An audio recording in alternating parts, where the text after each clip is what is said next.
नमस्कार, mutual fund helpline में आप सबका स्वागत है। मैं हूं पल्लवी नागपाल जैरत। हम सभी ये जानते हैं कि म्यूचुअल फंड्स में एसआईपी जो है वो निवेश का सबसे बेहतर विकल्प होता है। इससे ना सिर्फ एवरेजिंग का फायदा मिलता है बल्कि बाजार की चाल के मुताबिक निवेश करना भी संभव हो पाता है। लेकिन यहाँ बड़ा सवाल यह है कि एसआईपी की अवधि आखिरकार क्या होनी चाहिए। एसआईपी डेली करें या फिर वीकली करें, मंथली हो, क्वार्टरली हो या फिर हाफ ईयरली करें, और क्या इससे रिटर्न पर भी किसी तरह का कोई असर पड़ता है। अगर आप भी इन्हीं सवालों में उलझे हुए हैं तो आप परेशान मत होइए, क्योंकि आज के इस खास शो में हम इसी मुद्दे पर चर्चा करने जा रहे हैं। और हमारे साथ जुड़ रहे हैं एटिका वेल्थ एडवाइजर के फाउंडर निखिल कोठारी। निखिल जी, बहुत बहुत स्वागत है आपका जी बिजनेस पर। धन्यवाद। सबसे पहले जरा हमारे म्यूचुअल फंड के जितने भी दर्शक हैं उन्हें जरा ये समझाइए कि आखिरकार एसआईपी जो है वो कितने जरिए से कर सकते हैं। जैसा कि हमने जिक्र किया, डेली है, क्वार्टरली है, वीकली है, कितने तरीके होते हैं एसआईपी करने के? सबसे पहले तो मैं ये कहूँगा कि दर्शकों को समझाऊंगा कि एसआईपी क्या होता है। एक जरिया है म्यूचुअल फंड में निवेश करने का। तो आप एक मैंडेट दे देते हो, तो उससे फंड हाउस हर जो आपने सेलेक्ट किया है वीकली, डेली, उसके हिसाब से आपके बैंक अकाउंट से पैसे कट के म्यूचुअल फंड में निवेश हो जाते हैं। एसआईपी बहुत तरह की होती है। आप डेली एसआईपी कर सकते हैं, जिसका मतलब है कि हर दिन आपके बैंक अकाउंट से पैसा निकल के म्यूचुअल फंड में निवेश हो जाएगा। आप वीकली एसआईपी कर सकते हो, जो आप एक वीक सेलेक्ट कर सकते हो, जैसे मंडे, ट्यूसडे, वेडनेसडे, कोई भी दिन सेलेक्ट कर सकते हो, और उस दिन आपके बैंक अकाउंट से पैसे कट के म्यूचुअल फंड में निवेश हो जाएंगे। फिर आपके पास फोर्टनाइटली एसआईपी है, और आपकी मंथली एसआईपी है, और क्वार्टरली और हाफ ईयरली एसआईपी है। तो आपके आय के हिसाब से, आपके इनकम के हिसाब से, आपके पास कैश फ्लो कब कब होता है, उसके हिसाब से आप कोई भी एक ऑप्शन सेलेक्ट कर सकते हैं। बिल्कुल, तो ये तमाम तरीके जो हैं वो एसआईपी करने के हैं, तो आप कोई भी ऑप्शन जो है सिलेक्ट कर सकते हैं। लेकिन क्या क्या फर्क जो होता है निखिल जी इन तमाम ऑप्शंस के बीच में होता है, जरा ये भी समझाइए। जैसे आप डेली एसआईपी होता है तो आपको हर दिन आपके निवेश हो रहे हैं। तो अगर कोई बिजनेसमैन है या कोई डेली वेज अर्नर है जिनकी आय हर दिन आती है, जैसे बहुत सारे लोग होते हैं जिनको हर दिन की डेली वर्क इनकम मिलती है, या बहुत लोग होते हैं जो खाली कैश में ट्रांजैक्शन करते हैं और उनका डेली उनको कैश मिलता है और वो बैंक में जमा करते हैं, तो उनके लिए वो सही रहेगा कि वो डेली एसआईपी कर ले। जो हर दिन उनके बैंक में जो पैसे जमा हुए उसका जो फिक्स अमाउंट उन्होंने डिसाइड किया है वो अमाउंट इन्वेस्ट हो सकता है। अगर हम वीकली की बात करें तो किसी जहाँ पे जैसे डेली होता है, किसी को वीकली सैलरी मिलती है, तो उनके लिए वो वीकली एसआईपी मतलब बनता है। इनका अमाउंट काफी छोटा होगा, क्योंकि आप डेली यानी कि बिल्कुल है कि एसआईपी करने के तरीके जो है वो निखिल जी काफी सारे हैं, लेकिन निवेशकों के बीच में जो सबसे ज्यादा चर्चित तरीका होता है वो होता है मंथली एसआईपी का। तो सबसे पहले उसी के बारे में बात करते हैं। मंथली एसआईपी जो होती है वो क्या होती है, उससे किस तरह से निवेशकों को फायदा होगा?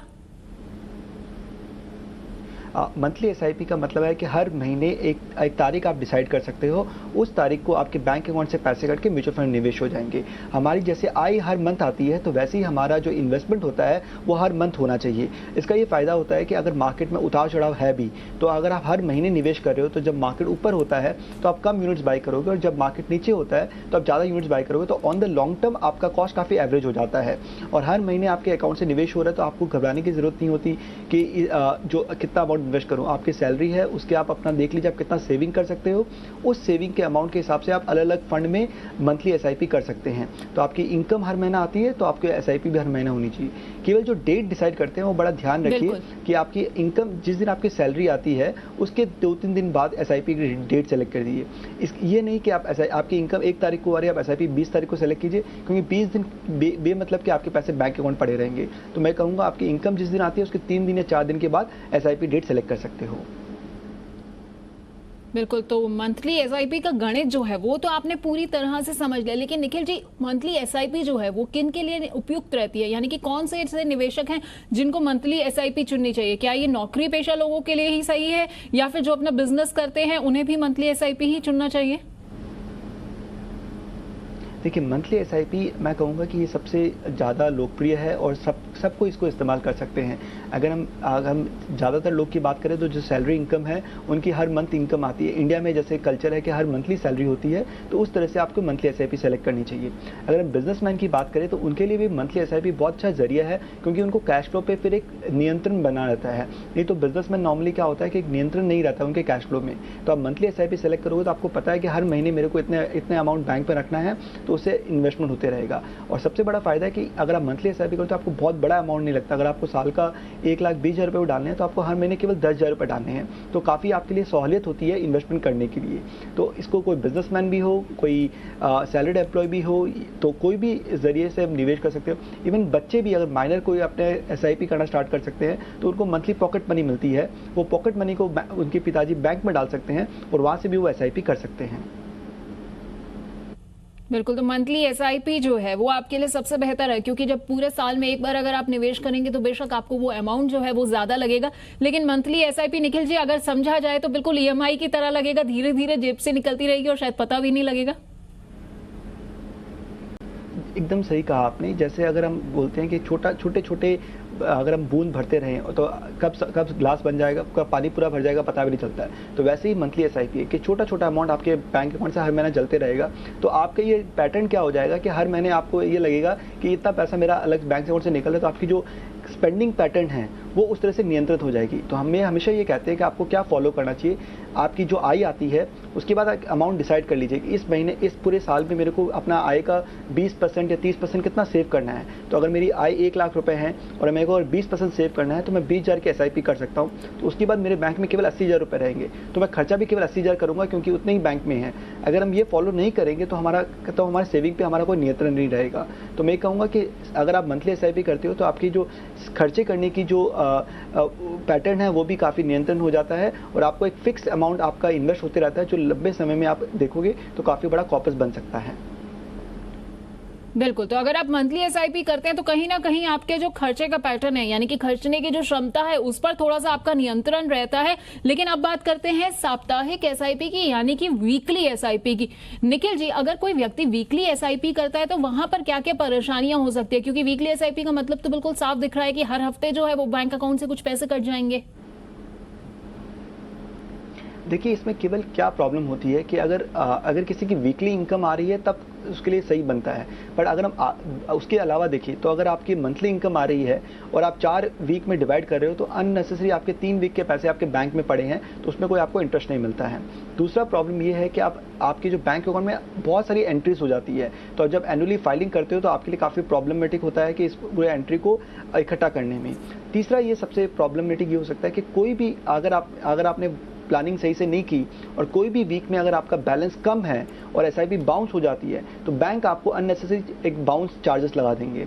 और अगर आपके पूरे साल में अगर 2-3 बार भी बाउंस हो जाते हैं तो काफ़ी बड़ा कॉर्पस आपका फालतू का लग जाता है चार्जेस में। और तो ये कहूँगा कि वो ऑपरेशनली फ़ायदेमंद नहीं है। ऑपरेशनली ये फ़ायदेमंद रहता है कि जिस दिन मेरी इनकम आती है उसके 3-4 दिन में पैसे कट जाते हैं, तो आपको एसआईपी बाउंस होने के चांसेस बहुत कम हो जाएंगे। और जैसे अगर बाउंस नहीं होंगे तो आपके लॉन्ग टर्म पोर्टफोलियो में देखें तो उसका काफ़ी अच्छा फायदा होता है, क्योंकि आप हर महीने नियमित रूप से निवेश कर रहे हो। जी बिल्कुल, तो यानी कि साप्ताहिक एसआईपी में सिर्फ ये हो जाता है कि कहीं ना कहीं आपका पैसा जो है, अगर आपकी चूंकि मंथली सैलरी आ रही है तो वो पैसा 3 हफ्ते तक पड़ा रहेगा और ये आपको थोड़ा सा जो है नुकसान दे सकता है। लेकिन अगर हम क्वार्टरली एसआईपी की बात करें निखिल जी, यानी कि जिसे हम तिमाही एसआईपी भी कहते हैं, वो लोगों के लिए क्या वाकई फायदेमंद होती है? और बाजार की अगर उठापटक की बात की जाए, बाजार के उतार चढ़ाव के बीच में क्या तिमाही एसआईपी करना सही रहता है?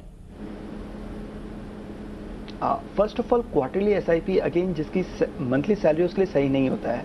उसका कारण ये है कि आप तो एक तो एसआईपी क्यों करते हैं, बाजार के उतार चढ़ाव के हर महीने में निवेश करें तो हमारा एवरेज आउट कॉस्ट हो जाता है। बट क्वार्टरली बहुत बड़ा फ्रीक्वेंसी है एवरेज आउट कॉस्ट करने के लिए। तो हो सकता है 3 महीने पहले मार्केट ऊपर हो, 3 महीने बाद बीच में मार्केट नीचे गया हो, 3 महीने वापस ऊपर आ गया हो, तो आपको एवरेज आउट को कोई फायदा नहीं हुआ। और दूसरा प्रॉब्लम ये है कि आपके पैसे बैंक में पड़े रहेंगे तो उसका आपको कोई फायदा नहीं होता, क्योंकि आपका पैसा कंपाउंड नहीं हो रहा है, आपकी इन्वेस्टमेंट नहीं हो रहा है।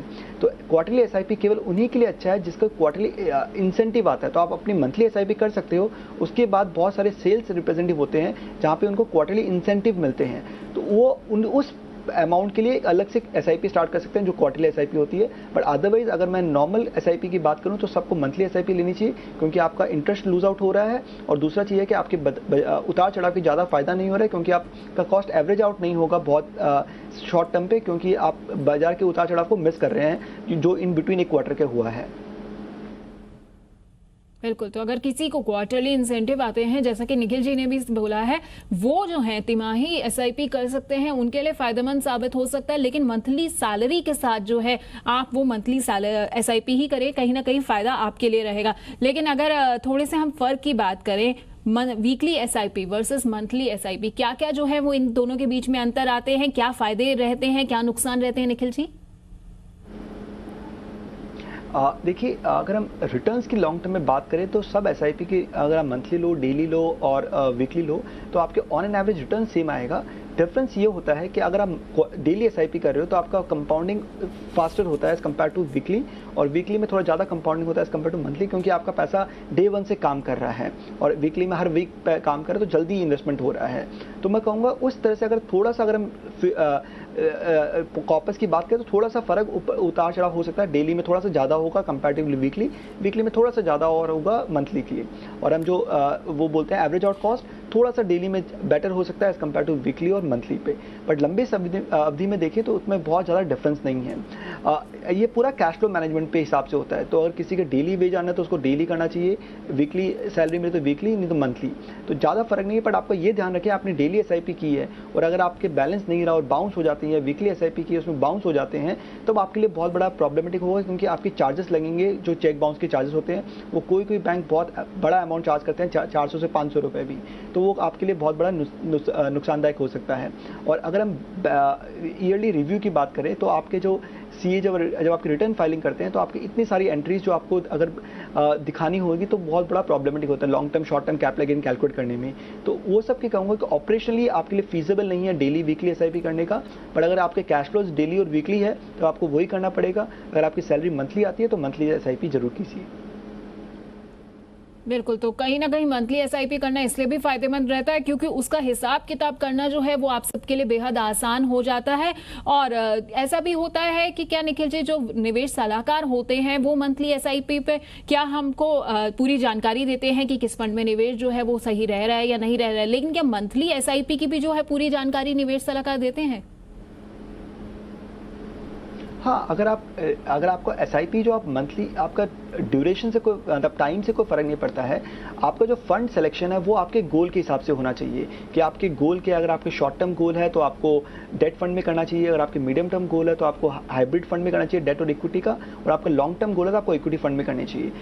उसके अलावा अगर आप इक्विटी फंड में निवेश करें तो आपको 3 साल का मिनिमम टाइम फ्रेम होना चाहिए जहाँ पे आपको रिव्यू करना चाहिए पोर्टफोलियो का।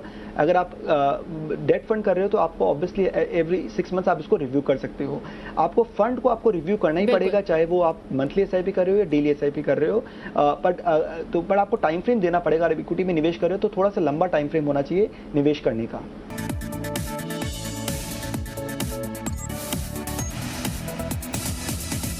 कि आपके लिए वीकली एसआईपी करना बेहतर रहता है, मंथली एसआईपी ठीक रहती है या फिर क्वार्टरली? और इस चर्चा में हमारे साथ निखिल कोठारी जी जुड़े हुए हैं। तो निखिल जी, जैसा कि ब्रेक से पहले हम बात कर रहे थे कि वीकली क्वार्टरली कौन सी एसआईपी बेहतर होती है, लेकिन खेल तो सारा रिटर्न का होता है। तो क्या वाकई जो है weekly SIP, monthly SIP, daily SIP या फिर अगर हम क्वार्टरली एसआईपी करते हैं तो इनके रिटर्न में भी कुछ क्या बहुत ज्यादा फर्क आता है, या ये सिर्फ हमारे मन का वहम रहता है सब कुछ?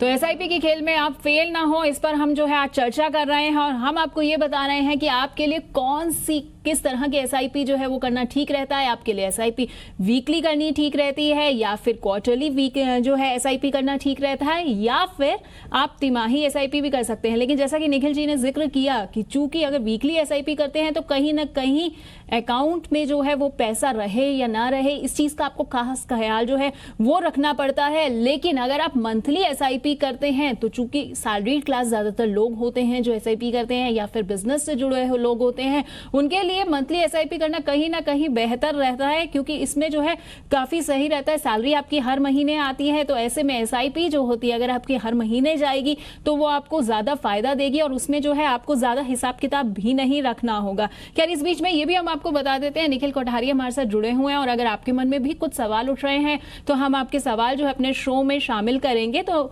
निखिल जी बिल्कुल जुड़े हुए हैं और हम आप कोशिश करेंगे ज्यादा से ज्यादा सवालों को शामिल करने की। तो निखिल जी, जो मैं आपसे जानना चाह रही थी कि हम बात जो कर रहे हैं तमाम तरीकों की एसआईपी, सारा रिटर्न जो होता है वो कितना रिटर्न में अंतर आता है, क्योंकि सारा खेल जो है वो तो रिटर्न का है। आखिर में एक निवेशक तो यही चाहता है कि उसको मैक्सिमम रिटर्न मिले, तो वीकली एसआईपी हो, चाहे फिर क्वार्टरली हो, चाहे वो डेली हो, चाहे वो मंथली हो, रिटर्न में कितना अंतर आता है? देखिए, मैंने जैसे कहा कि अगर हम रिटर्न की बात करें तो लॉन्ग टर्म पे रिटर्न आपका कब आता है, जब आप कितने लंबे अवधि में निवेश बने रहते हो। रिटर्न आपके अगर जितना, जैसे बहुत अच्छी बात कही है कि टाइम, मार्केट में timing is not important, time is important, कि कितना लंबा आप निवेश रहते हो उसके हिसाब से रिटर्न आता है।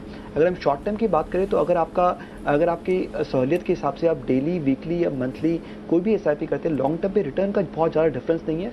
थोड़ा सा डिफरेंस आएगा अगर आपका डेली का कंपाउंडिंग फ्रीक्वेंसी थोड़ा सा ज़्यादा होता है एज कम्पेयर टू वीकली, और वीकली में थोड़ा सा ज़्यादा होगा मंथली के हिसाब से। तो पर उसमें बहुत बड़ा डिफरेंशियल नहीं आएगा अगर लॉन्ग टर्म के कॉर्पस की बात करें। जो दूसरे लोग ये सवाल पूछते रहते हैं कि मैं 5 तारीख को एसआईपी करूं, 10 तारीख को एसआईपी करूं, 15 तारीख को एसआईपी करूं, अलग डेट पे एसआईपी करने का कोई फ़ायदा है क्या?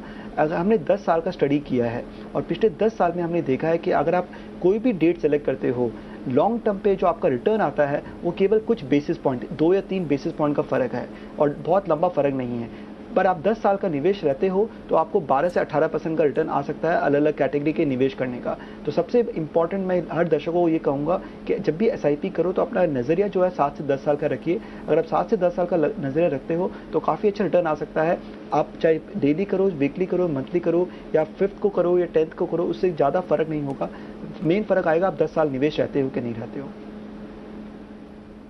बिल्कुल, तो जिस तरह से लोगों के मन में ये सवाल रहता है कि हम चाहे 5 तारीख को एसआईपी करें तो क्या उससे हमें बेहतर रिटर्न मिलेगा, या 10 तारीख को एसआईपी करें, तो जैसा कि निखिल जी ने बताया और जैसा कि हम आपको डेटा भी दिखा रहे हैं कि इन सब चीज़ों से ज़्यादा जो है फ़र्क नहीं पड़ता है, बल्कि फ़र्क इससे पड़ता है कि आप कितनी लंबी अवधि के लिए जो है एसआईपी कर रहे हैं। खैर, कुछ फंड्स का भी जिक्र कर लेते हैं निखिल जी, क्योंकि दर्शकों को समझाना बेहद ज़रूरी हो जाता है कि आखिरकार फ़र्क रहता है या नहीं रहता है, या फिर अगर जैसा कि आपने जिक्र किया था कि 1 तारीख को एसआईपी करें, 5वीं तारीख को करें या 10th को एसआईपी करें, तो जैसे एबीएसएल फ्रंटलाइन इक्विटी फंड की बात कर ली जाए और इसमें 10 साल का रिटर्न देखें, तो क्या अलग अलग तारीख के जरिए जो है वो रिटर्न किसी निवेशक को ज्यादा हासिल हुआ है या फिर लगभग सेम ही रहता है?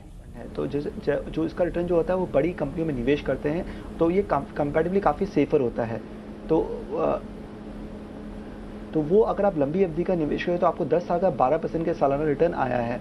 तो अगर आप वहीं आप दूसरी कैटेगरी में निवेश करते हो, अगर आप लार्ज एंड मिड कैप में निवेश करते हो तो रिटर्न आपका थोड़ा सा ज़्यादा बढ़ सकता है, क्योंकि उसमें आप मिड कैप को इंक्लूड कर रहे हो। वहीं आप मल्टी कैप फंड को निवेश लेते हो तो उसका रिटर्न और ज़्यादा आ सकता है, क्योंकि आप उसमें mix of large and mid cap है। सेम चीज़ अगर हम मिड कैप की बात करें तो उसमें रिटर्न और ज़्यादा आ सकता है अगर लंबी अवधि का निवेश करें, क्योंकि उसमें वो छोटी कंपनीज में निवेश करता है।